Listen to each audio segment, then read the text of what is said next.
ሰላም ሰላም ክቡራት ተኸታተልተይ ከመይ ቀኒኹም ከመይ ፀኒሕኹም ሰላም ክትህልዎ በዓልቲ ሙሉእ ተስፋየ ንለማዓንቲ ሒዘልኩም መፅአ ዘለኹ ንሕማማት ትኾነና ኣብ ሓፂር ግዜ ሰሪሕና ክንምገባ ንኽእል ኣዝያ ጥዕምቲ ኣዝያ ስልጥቲ ዝተፈላለየ ቪታሚን ዘለዎ ሙሉእ ፕሮቲን ዘለዎ መግቢ እየ ሒዘልኩም መፅአ ዘለኹ ቅድሚኡ ግን ክቡራት ኣሕዋት ነዚኣ ቪድዮ ብላይክ ጀምርዋ ላይክ ሃብዋ እትዮም ሓደስቲ ነዚኣ ቪድዮ ትርእይዋ ላይክ ኤንድ ሳብስክራይብ ገበሩ ኣሕዋት ሓዳስ እዛ ቻነል ሓቢርና ንዕብያ ኣብዚ ቻነል ኣዝዩ ኣገዳሲ ዝኾነ ኣብ ሓፂር ግዜ ሰሪሕና ክንምገቦ ንኽእል ሙሉእ ትሕዝቶ ዘለዎ መግቢ ኢና ንሰድድ ስለዚ ብሳብስክራይብ ቤተሰብ ናይቲ ቻነል ክትኮኑ ብክብሪ ንዕድም ማለት እዩ ስለዚ ከምቲ ትርእይዎ ዘለኹም ንኽትሪኦ ኣዝዩ ደስ ዝብል ንኽትበልዖ እሞ ክነግረኩም ኣይክእልኒ ኢድካ እየ ዘቆርጡ ኣብዚ ተጠቒምናሉ ዘለና ሓንቲ መለንዛናይ ሓንቲ ፓፕሪካ ሓንቲ ሽጉርቲ ክልተ ኮሚደረ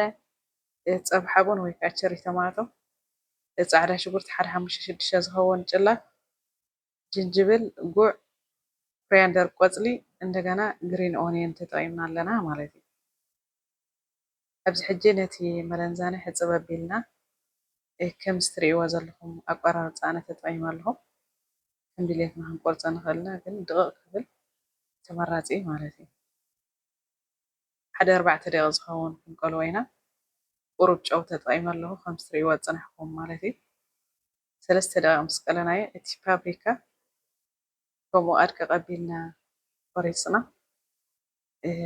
ሓደ ደቂቕ ብሓንሳብ ማለት እዩ ክንቀልዎ ኢና ማለት እዩ ግዜ ይወስድን ቀልጢፉ ይወስድ ልክዕ ከምቲ ኣሕምልቲ ማለት እዩ ኣብዚ ብጫ ፓፕሪካ እየ ተጠቒመ ዘለኹ ከምዚ ዝብለኩም ፀንሑ ሓደ ደቂቕ ብሓንሳብ ክንቀልዎ ኢና ማለት እዩ ስለዚ ክቡራት ኣሕዋት ብጣዕሚ እቲ ቪድዮ ህዝቢ ከም ዝፈትዎ ቸክ ይገብሮ እየ ካብ መጀመርታ ክሳብ መወዳእታ ኢኹም ትርእይዎ ኣቐዲመ ነቶም ላይክ እናገበርኩም ሳብስክራይብ እናገበርኩም ሸር እናገበርኩም ኣብ ኮመንቲ ብፍላይ ኮመንቲ ነዊሕ ኮመንት ትፅሕፉ ግዜኹም ሰዊእኹም ንዓይ ክትተባብዑ ብኩሉ ነገር ደገፍኩም ትገልፅለይ ብልቢ የመስግን ማለት እዩ ቀፂለ ግን እዚ ኣብዚ ሕጂ ኮሚደረ ክንሪኦ ፀኒሕና ፀብሒ ሓቡን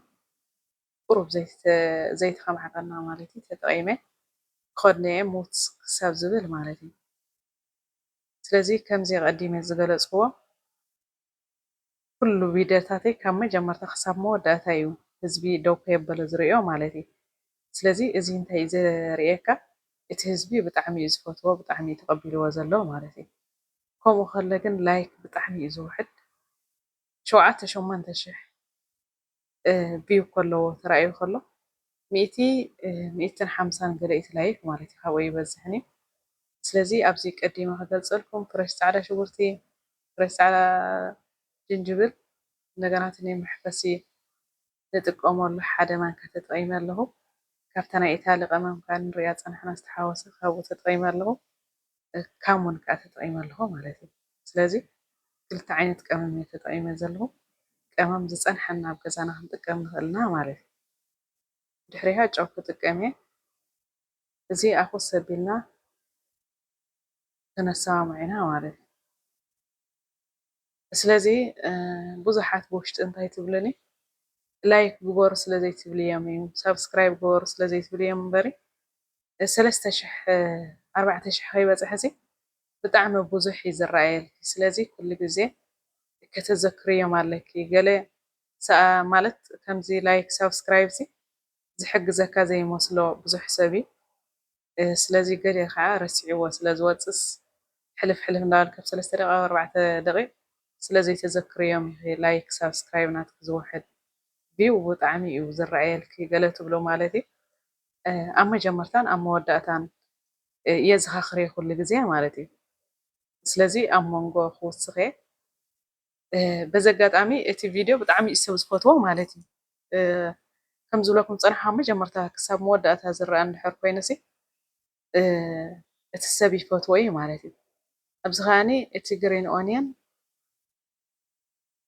ጉዕ እቲ ሽጉርቲ ብሓንሳብ እትየዮ ማለት እዩ ንሱ ህርም ምስ ኣበልናዮ እዚ ቀሊና የፀንሕና መለንዛናይ ፋብሪካ ተጠቒመ ኣለኹ ማለት እዩ።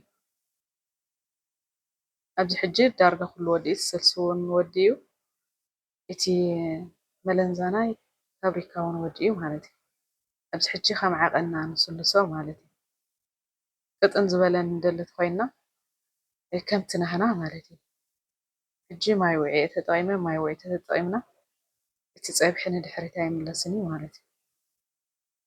ስለዚ ሕዋት እንዳፈትኹሞ ከለኹም እቲ ላይክ ምናልባት ኣብዚ ፉል እዚ ቀይሕ ፉል ምሽ ኣሎ ቀሊና ንጥቀመሉ ኣብ ኤርትራ ዝኾነ ጎደና ዝሸጥ ነበሩ 50 ቅርሺ ብቅርሺ ብ50 ጎደና ኮይኖም ዝሸጥዎ ዝነበሩ ማለት እዩ። ናቱ ዝተጣሓነ እዩ 3 ማንካ ተጠቒመ ኣለኹ ማለት እዩ። ስለምንታይ ካብኡ ተጠቒመ ፕሮቲን ካብኡ ክንረክብ ንኽእል ኢና ማለት እዩ።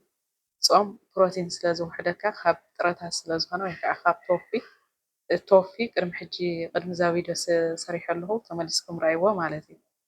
ኣብዚ ከዓኒ ኮርያንደር ተጠቒመ ኣለኹ። ፀንሐና ኮርያንደር ወይ ፐርሰማይሎ ተጠቒምና ፅቡቅ እዩ ማለት ተፀኒሕና ከዘይፀኒሕና ከዓ እኹል እዩ ማለት እዩ። ብዘለና ንጥቀም። ብድሕሪኡ ለሚን ይጥቀም ኣለኹ ፍርቂ ለሚን ከም ዘርእየኩም ዘለኹ ማለት እዩ። ለሚን ተጠቒምናሉ እቲ ሞር ጥዑም ይኾነልና ማለት እዩ። ለሚን ከዓ ዕሹግ እቲ ፉል ዕሹግ ስለ ዝፀንሐ ለሚን ተጠቒምናሉ ንጥዕናና ኣዝዩ ኣገዳሲ እዩ ማለት እዩ። ለሚን ተዘይፀኒሕና ከዓ ቁሩብ ንህርሞ ማለት ለሚን ተፀኒሑ ንጣዕሚ ንኩሉ ነገር ጥዑም እዩ። ስለዚ ክቡራት ኣሕዋተይ ኮፍ ኢልኩም ካብ መጀመርታ ክሳብ መወዳእታ እንድሕር ዝረኣት ኮይኑ እቲ ህዝቢ ፈትይዎ ኣሎ ማለት እዩ። ስለዚ ላይክ ከይገበርኩም ኣይትውፅኡ። ላይክ ከይገበርኩም ኣይትረኣዩ ብእውነት ሓጢያት እዩ። ላይክ ግበሩ፣ ሳብስክራይብ ግበሩ ማለት እዩ። ስለዚ ንሓንቲ ቪድዮ ከተዳልዋ ከለካ ካብ 3 ሰዓት ክሳብ 5 ሰዓት እያ ትወስደልካ ማለት እዩ።